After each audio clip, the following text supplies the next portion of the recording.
Hello， 大家好，我係東華三院奇清藝坊嘅職業治療師楊姑娘。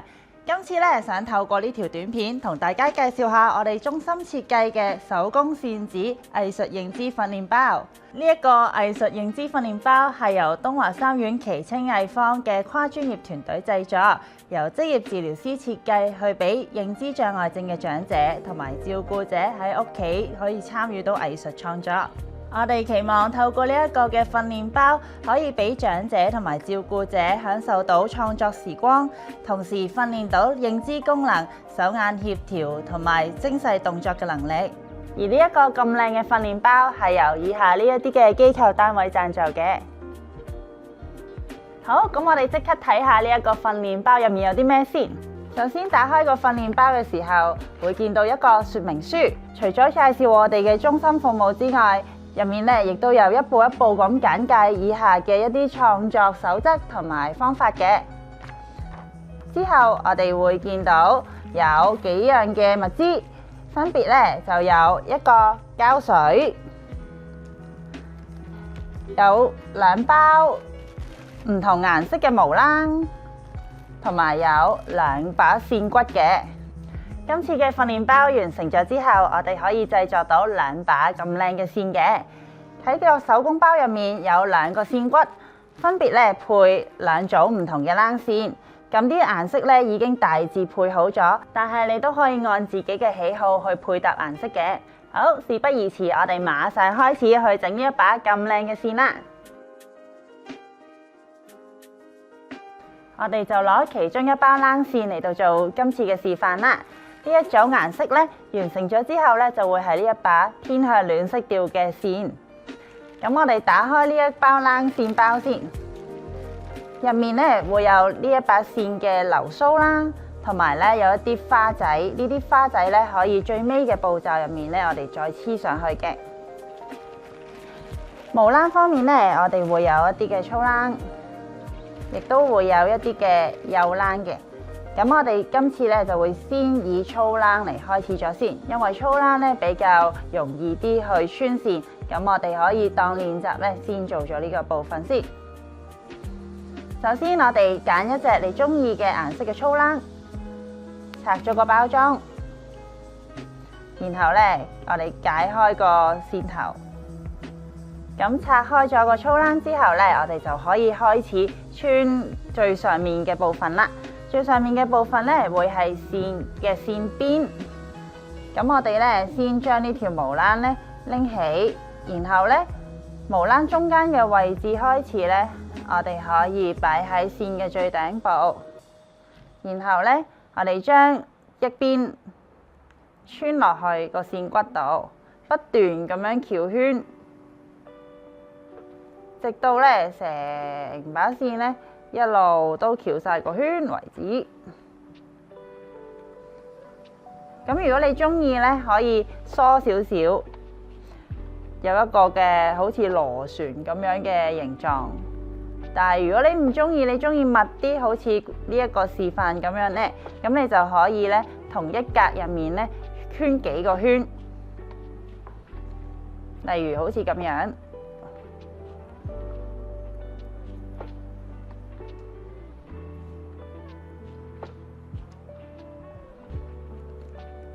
咁樣咧，視覺上我哋就會睇落咧非常之密噶啦。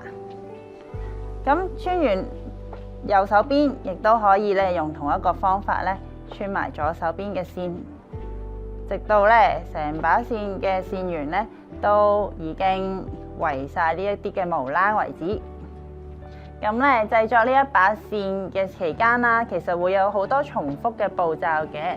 咁亦都希望大家藉住呢一個時間咧，可以放空自己，俾自己咧遠離平時生活嘅煩惱，專注喺我哋嘅創作過程入面。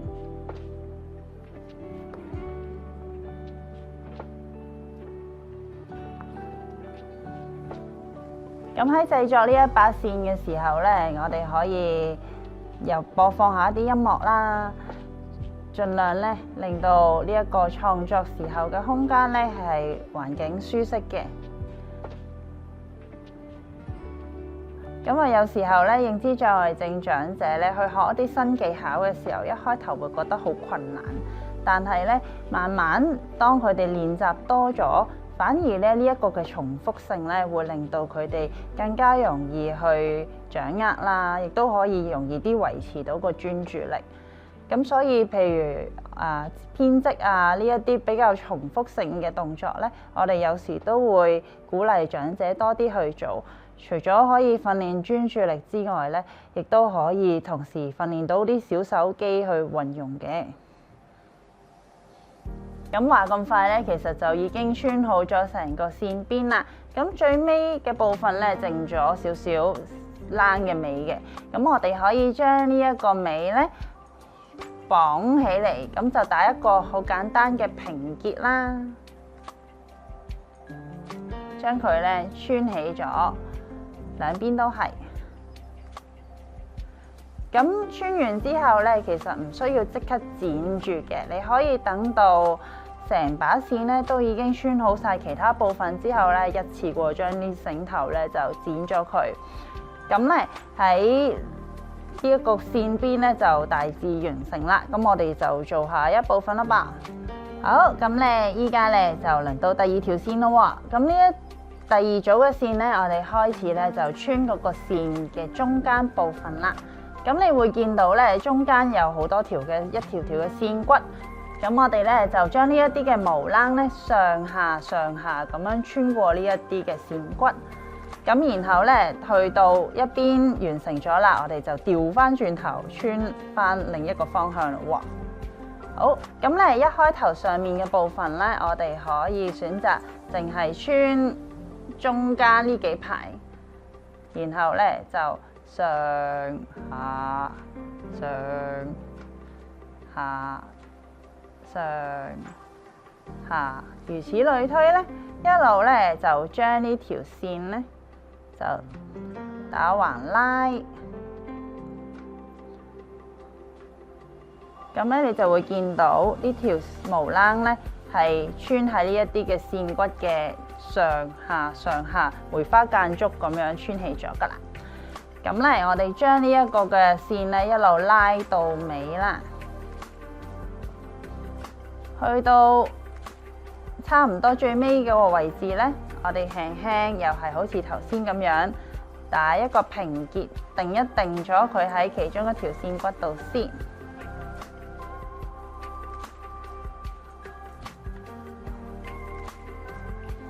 咁而家咧，佢就已經定咗喺把線上面啦。咁頭先穿嘅線尾咧，我哋就繼續上下咁穿埋剩翻嘅部分啦。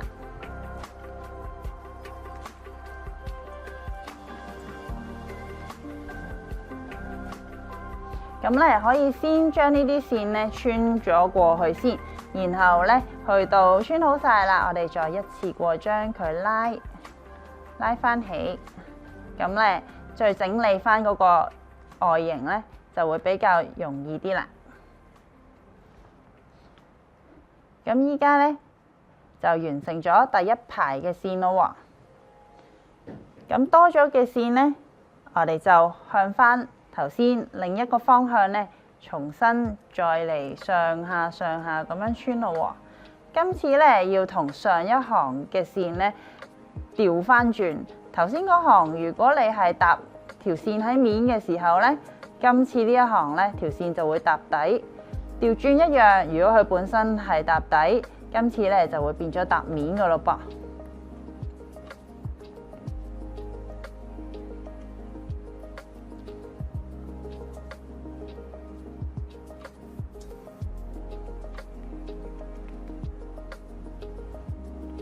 咁咧話咁快已經穿咗兩行啦，咁我哋不斷咁樣重複呢一個步驟，將條線尾咧又向翻另一個方向再穿一次啦。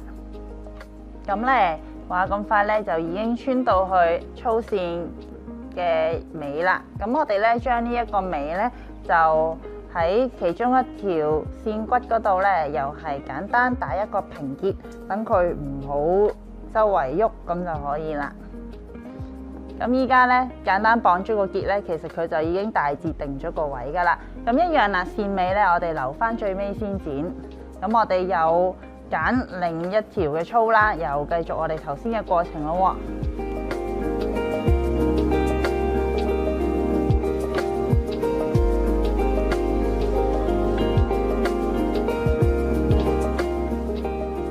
好，話咁快咧就完成咗上面粗冷嘅部分咯喎。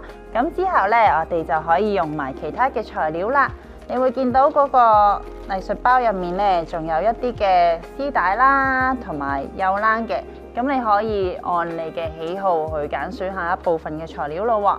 咁絲帶因為比較粗身啦，咁佢咧會比較快啲咧可以完成到嘅。咁我哋就試下用絲帶先。咁絲帶咧其實一樣都係好似頭先嘅方法咁樣啦，上下穿過一啲嘅線骨。咁不過咧，今次喺穿嘅過程入面咧就唔需要打裂啦，因為咧我哋陣間咧會用膠水咧去將呢一啲嘅絲帶咧前後頭尾嘅位置咧去黐實佢嘅。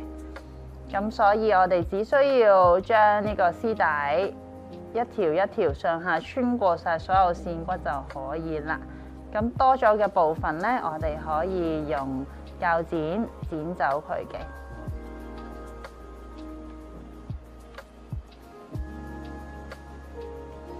好，咁你會見到呢，已經穿好咗啦。咁我哋慢慢將嗰個絲帶褪翻去你覺得合適嘅位置。拉翻好佢，咁就可以噶啦。咁咧呢一個時候咧，我哋將太多嘅絲帶咧就剪走佢先。咁一樣啦，我哋依家咧可以唔使用膠水定位住嘅，我哋咧會最尾一次過去做呢一個部分。咁呢一部分咧就可以做埋剩翻嘅幼冷啦噃。咁呢一啲幼冷咧，可能穿嘅過程咧需要比較大嘅耐性。咁我哋咧就逐步慢慢嚟啦。穿嘅方法咧，其實同頭先粗冷係一樣嘅。咁我哋咧可以拎一段嘅幼冷出嚟，大概啦，同你隻手臂差唔多長，咁就可以㗎啦。會差唔多長就可以啦。咁咧，然後咧，我哋就一樣係一個嘅線骨最側邊開始，咁咧打一個簡單嘅平裂，咁然後咧，我哋又可以開始穿呢一個幼冷啦，一樣都係沿住個線骨上下咁樣穿，咁你可以一次過穿晒啲骨先嘅，然後咧最尾先至慢慢將佢哋褪翻去一個你覺得舒服嘅位置。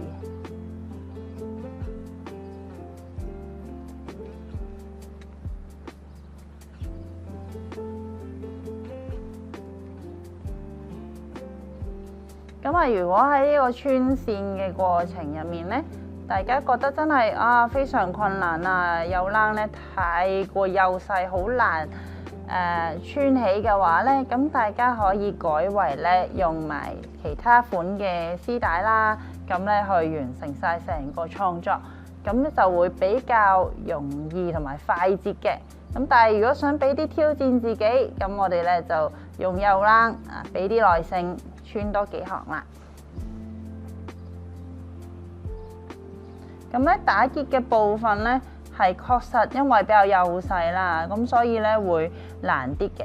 咁如果譬如姑娘，我覺得好難打喎，穿唔過呢一個嘅線骨喎，咁其實你可以由佢嘅，因為咧我哋陣間咧最尾嘅部分咧，我哋都會用白膠漿去將佢定翻位，咁所以咧呢一啲幼細嘅位咧，如果真係我打唔到個裂喎，其實唔緊要嘅，咁你就好似姑娘我咁樣由佢啦，將個線尾咧就咁樣擺喺度，陣間一次過剪走佢黐埋就可以啦。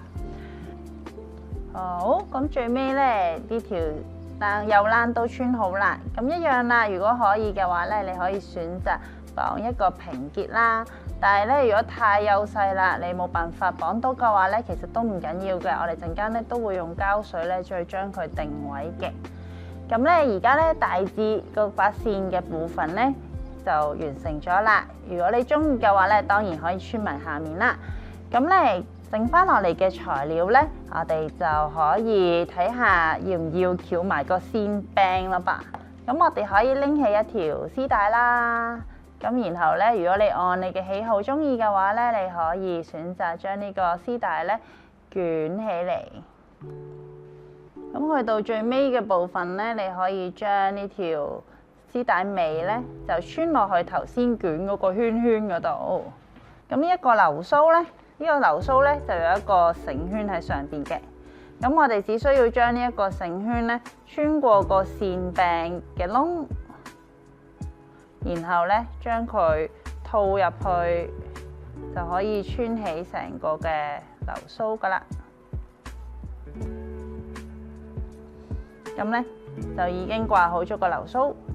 咁最尾嘅部分咧，我哋會用埋呢支膠水咧，將頭先嘅線頭線尾同埋咧呢一啲嘅花仔咧就固定好咯喎。咁咧掹咗個蓋出嚟之後咧，咁我哋呢個蓋仔就可以唔要啦。然後咧扭翻實呢一個嘅膠水嘴，咁就可以咧將入面嘅膠水咧擠出嚟噶咯噃。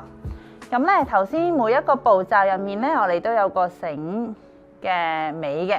咁咧我哋就喺嗰個繩尾，我哋打裂嘅部分咧，我哋黐一啲嘅膠水上去。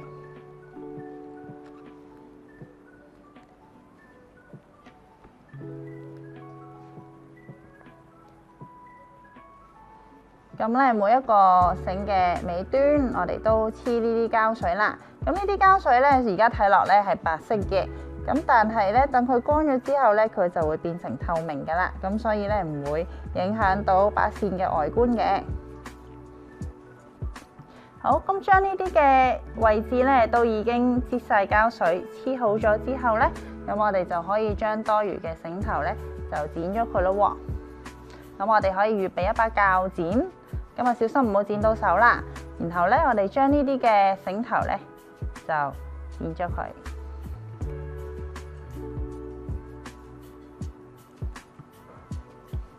好，咁咧把線咧就大致完成啦。咁如果你有中意嘅花仔，你想加落去嘅話咧，咁我哋就可以喺花嘅後邊擠少少膠水，然後咧將粒花咧就黐落去任何一個你覺得合適嘅位置。好，話咁快，我哋今日嘅作品就完成啦。話咁快，我哋就完成咗呢一個嘅手工線啦。